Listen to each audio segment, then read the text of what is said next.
In Islam, you're a slave. In Christianity, you're a child. Same God?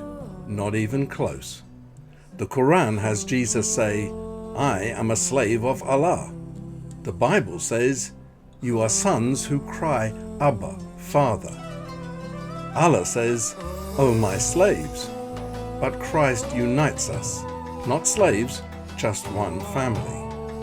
Muhammad feared for paradise. In Christ, adoption is guaranteed.